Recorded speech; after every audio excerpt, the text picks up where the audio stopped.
नमस्कार, मैं हूँ MS आडर और जिस कहानी को मैं आज आपके समक्ष लेकर आई हूँ उसका शीर्षक है सही तरह से कमाए गए धन के दो ही दुरुपयोग हो सकते हैं, अपात्र को दिया जाना और सत्पात्र को न दिया जाना। तो विदुर नीति की इस श्रृंखला में हम आगे बढ़ते हैं और कहानी को सुनते हैं। तो कहानी है पारुल और अर्चना की, जो कि दिनकर जी और सुवर्णा जी के बच्चे थे। दोनों बच्चियां अपने अपने काम में हमेशा मसरूफ रहती थी।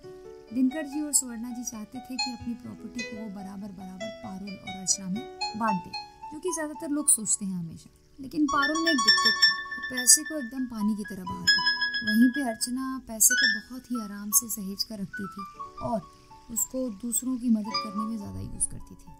दिनकर जी ने सुवर्णा से कहा, अब हम लोग बूढ़े हो रहे हैं सुवर्णा, मुझे ऐसा लगता है कि पैसे को बराबर बराबर बच्चों में बांट देना चाहिए।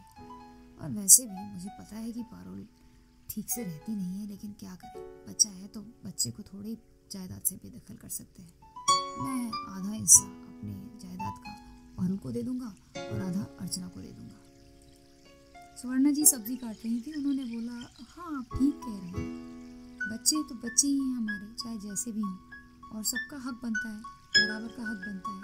इसीलिए पारुल और अर्चना में पैसे हमें बराबर बराबर बांट देने चाहिए। हुआ भी ऐसा ही, उन लोगों ने पैसे को बराबर बराबर अपनी बेटियों में बांट दिया। लेकिन थोड़े ही दिनों में पारुल को इतने पैसे मिले कि वो पागल हो गई। उसे ड्रग्स की वैसे भी आदत थी, उसने जम के ड्रग्स लिया और यहाँ वहाँ डिस्कोथेक में जाके सारे पैसे उसने उड़ा दिए। एक दिन रात के 12 बजे उन्हें फ़ोन कॉल आया क्लब से। दिनकर जी, सुवर्णा और अर्चना भागते हुए गए।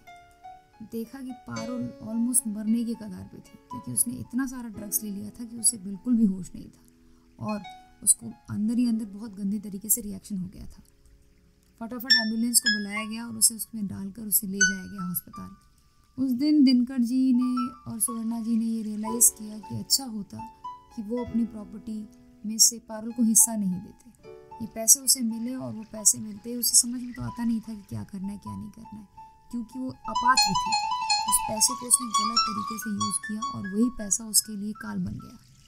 वहीं अर्चना ने अपने पैसे को बहुत अच्छी तरह से इन्वेस्ट किया और जो उसके इंटरेस्ट और रिटर्न्स आ रहे थे उसको उसने लोगों की मदद करने में लगाया।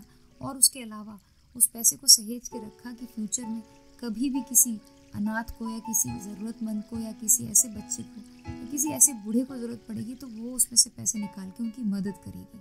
इसी से हमें पता चलता है कि जो भी परिस्थिति हो, चाहे कुछ भी हो जाए, अधिकार या जो हमें देना है सामने वाले को, ये देख के देना चाहिए कि वो अपात्र है या वो सत्पात्र है। अपात्र को दिया जाना हमेशा सही होता है और सत्पात्र को न दिया जाना भी एक तरह से दुरुपयोग होता है। आगे आने वाली कहानी में हम सत्पात्र को न दिए जाने पर डिस्कशन करेंगे और उसके ऊपर नई कहानी सुनेंगे। हमेशा मुस्कुराते रहिए, keep smiling, all the best.